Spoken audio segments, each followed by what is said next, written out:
de cet homme riche, la Bible dit qu'il y avait un homme riche et un pauvre appelé Lazare. Lazare vivait tout le temps devant la porte de l'homme riche. Il était tellement pauvre, il avait des fissures, c'est-à-dire des plaies sur lui. Il pouvait s'éclater ses plaies parce qu'il n'avait rien. Mais tout ce que j'avais trouvé de particulier chez cet homme, c'était quoi? Il avait la crainte de Dieu avec lui. Bien qu'il n'avait pas l'argent, bien qu'il n'avait rien avec lui, mais tout ce qu'il avait, c'était le Seigneur dans son cœur. Mais l'homme qui avait tous les biens possibles du monde, qui pouvait manger à sa faim, qui pouvait se contenter de tout ce qu'il voulait, qui pouvait faire des voyages comme il entendait, qui pouvait porter de la manière dont il le voulait. La Bible dit qu'il est arrivé un jour que tous ces deux personnes se sont retrouvées mortes. Alléluia. Tous ces deux personnes se sont retrouvées comment? Mortes. L'autre qui était riche s'est retrouvé dans un autre camp. Et l'autre qui était pauvre s'est retrouvé aussi dans un autre camp. C'est pour vous dire que cette vie que nous avons ici, après cette vie, il y a une autre vie qui nous attend. Mais il y a une autre forme de plus que celle que nous avons maintenant. C'est-à-dire, la vie que tu auras après cette vie dépend de ce que tu auras pris comme bonne décision quand tu es sur terre.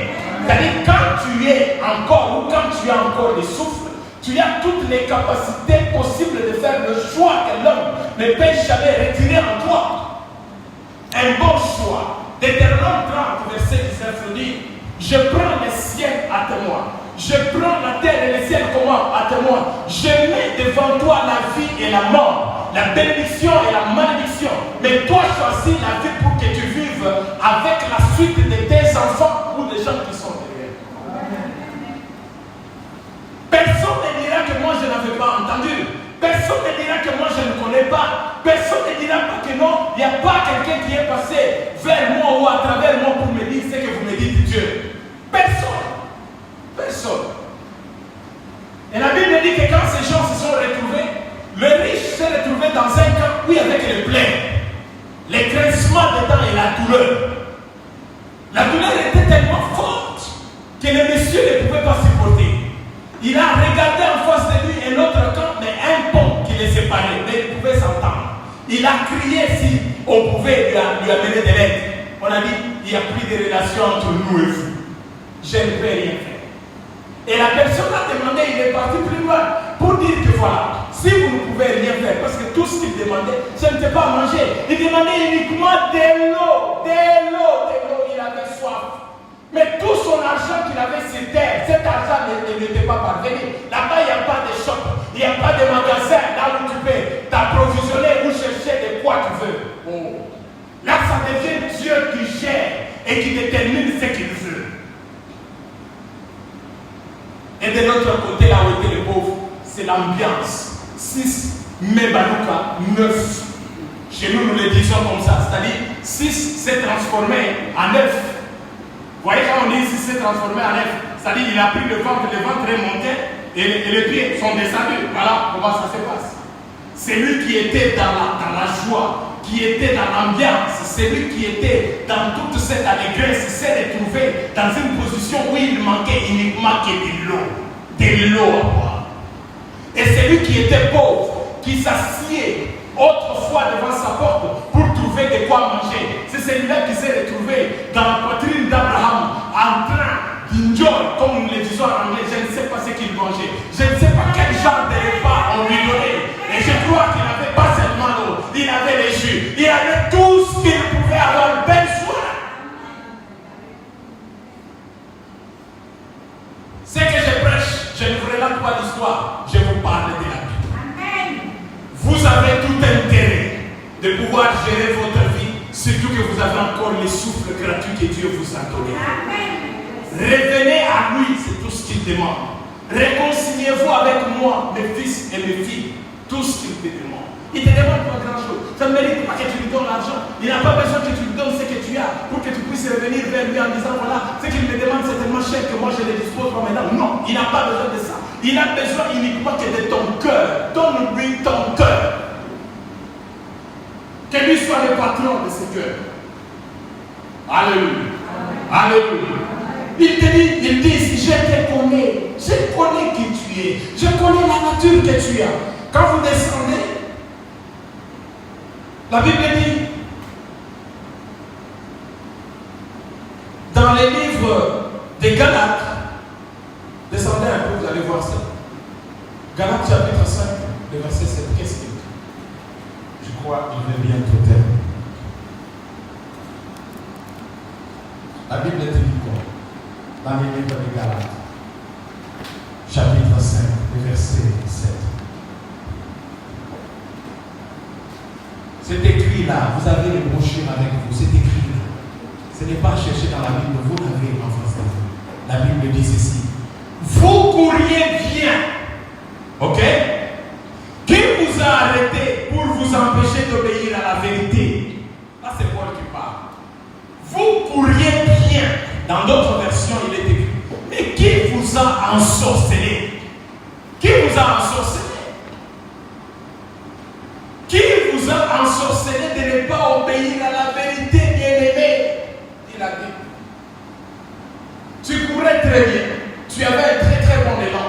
Tu partais très bien. Mais qui t'a empêché? Qui a stoppé cet élan dans ta vie? Qui a stoppé cet élan? Qui a stoppé cet élan?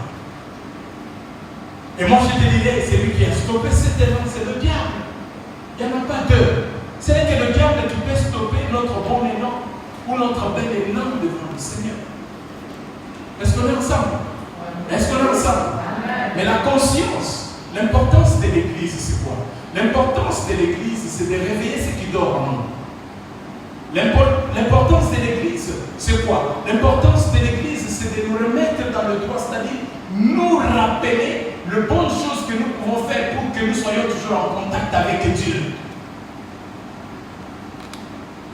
Aujourd'hui, vous êtes sans ignorer qu'à chaque fois que vous ouvrez votre page Facebook, vous ne pouvez pas parcourir la première page sans pour autant voir RIP. RIP là, c'est-à-dire repos en paix. Alléluia. Vous avez fait ces constats ensemble avec moi. C'est-à-dire nous traversons un moment où il y a beaucoup plus de morts aujourd'hui. Même des gens que tu ne pouvais pas imaginer. Ah, même lui aussi. Ah, il est parti, frère. Ah, oui, il est parti, ma soeur. Il est parti. Il est parti, il n'est plus. Il n'est plus. Si aujourd'hui c'est pour eux, peut-être demain ça sera pour toi. Parce que personne n'a le pouvoir de dire que non, moi je m'accroche. Si on avait ce pouvoir, personne n'accepterait jamais de laisser ses enfants. Personne n'accepterait jamais de laisser son bon homme. Personne n'accepterait jamais de laisser sa femme. Pour que quelqu'un d'autre puisse prendre la place. Non. Tout le monde chercherait à s'accrocher à la vie. Dire que non, voilà, il faut que j'aille même à la vieillesse, que je puisse aller même à 80 ans ou 90 ans pour continuer à vivre. Mais dès que la sonnette a sonné dans la vie de quelqu'un, tu n'as plus le pouvoir. Mais l'intérêt que nous avons, c'est quoi? C'est de se réconcilier quand nous avons encore le souffle de vie. Se réconcilier avec le Seigneur.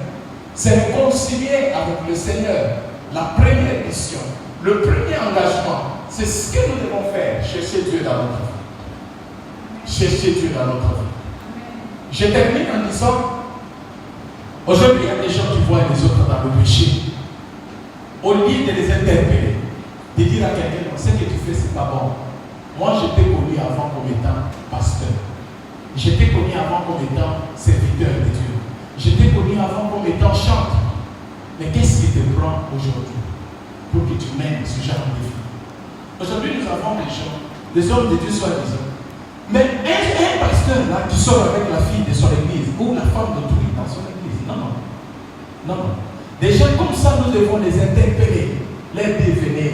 Quitte cette vie-là, toi tu n'étais pas appelé à ça. Rentre-toi encore vite. Corrige ce qui doit être corrigé, rentre auprès de Dieu. L'erreur que tu as n'est pas seulement d'attendre pour monter à la chair comme je l'ai fait en prêchant, mais tu as ce même rôle partout là où tu peux passer. Là où tu vois quelqu'un dans le mal ou dans le péché, nous avons tous cette responsabilité de pouvoir réveiller ou dire à la personne, reviens auprès de Dieu. Pratique encore de bonnes œuvres. Fais encore les choses auxquelles le Seigneur t'avait appelé. Est-ce qu'il y a quelqu'un qui m'entend moi? Est-ce qu'il y a quelqu'un qui m'entend? Il y a quelqu'un qui débarque dans ta maison, qui commence à faire de n'importe quoi. Mais toi tu es là en tant que serviteur, enfant de Dieu, tu fermes la bouche. Au détriment de ce qu'il fait. Or, tu sais que ce qu'il fait là, c'est pas bon. Il y a des gens, des enfants de Dieu qui entrent dans des grands magasins, ils se permettent de voler les habits. Et si tu es au courant de ce genre de choses, ne laissez pas la personne faire ça. tu fais, c'est le mal.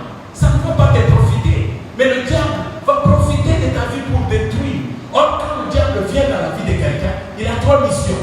Il vient, il détruit, il le vole et il tue s'il a l'occasion. Il fait quoi? Il vole ce que tu as. La chose pour laquelle tu as pris du temps de recevoir ça auprès de Dieu pendant plusieurs mois. Il vient, il détruit ce qu'il a trouvé que toi tu as mis en ordre, il détruit tout. Et s'il a cette belle occasion de te tuer, il va te tuer. Le diable n'est pas notre ami. Le diable n'est pas notre frère. Et nous ne pouvons pas nous contenter de faire amitié avec lui. Alléluia. On fait amitié au diable quand on se contente de faire ce qui lui appartient. Réconcilions-nous avec le Seigneur de la Bible. Cherchons Dieu là où nous trouvons que nous avons bronché. Nous ne sommes pas en contact avec le Seigneur.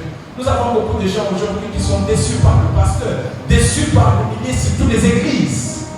Mais il n'est pas que quand tu es déçu par un pasteur, tu dois renier à ta foi parce que tu as été déçu par un pasteur. C'est un humain comme toute autre personne. Mais toi, tu dois chercher que ta relation avec ton Dieu puisse continuer. Alléluia. Moi, je ne viens plus à l'église parce que la maman pasteur m'a fait ça. Toi, tu dois échanger la vie éternelle que tu as acquis à travers le sang de Jésus, avec le comportement de la maman pasteur. Non. Là, tu ne connais pas ton rôle, tu ne connais pas ce que tu fais. Tu ne connais pas la valeur de ta vie. Bien aimé, même si tu as 50 enfants, une fois que tu es de l'autre côté du tourment, parce qu'on ne parle pas encore de la vie éternelle, ces enfants, même s'ils sont du côté de la joie, ils ne deviendront jamais amen. J'ai dit qu'ils ne deviendront jamais amen. La vie éternelle, elle est individuelle.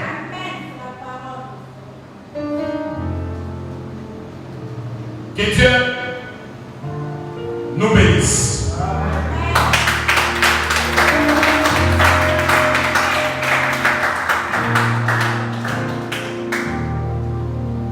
Nous allons nous tenir debout parce que je sens que le Saint-Esprit de Dieu est ici. Je sens que l'Esprit du Seigneur est là. J'aimerais que le Seigneur, notre Dieu, fasse quelque chose dans ton cœur et dans ta vie. Alléluia. Alléluia. Tes yeux sont fermés. Il y a beaucoup qui se sont retrouvés déçus au point que ça a tellement affaibli l'élan que tu avais pour le Seigneur. Il y a certaines personnes qui avaient cette facilité d'aider les autres. Il ne peut jamais rester calme quand on dit d'adorer ou de bénir quelqu'un ou de donner. Mais aujourd'hui, cette personne se sent dans l'incapacité de faire ce que son cœur lui poussait de faire à cause de ce qu'il a vécu. Il a tellement connu de l'escroquerie. Il y a des gens qui ont utilisé de sa faiblesse pour pouvoir lui tirer ce qui était dans ses poches. Et tu es déçu par ça. Et maintenant, quand tu vois quelqu'un qui souffre et qui a besoin de l'aide, tu entends l'Esprit de Dieu dans ton cœur te dire, bien-aimé, donne. Tu dis que non, tout le monde est pareil. Ils sont tous les mêmes. Il y a aujourd'hui des gens qui n'arrivent pas à aller à l'église parce qu'ils ont été déçus par des pasteurs. Tu as pris ta femme, tu l'as envoyée auprès d'un homme de Dieu pour qu'il puisse l'aider. Cet homme de Dieu a transformé cette femme sa femme.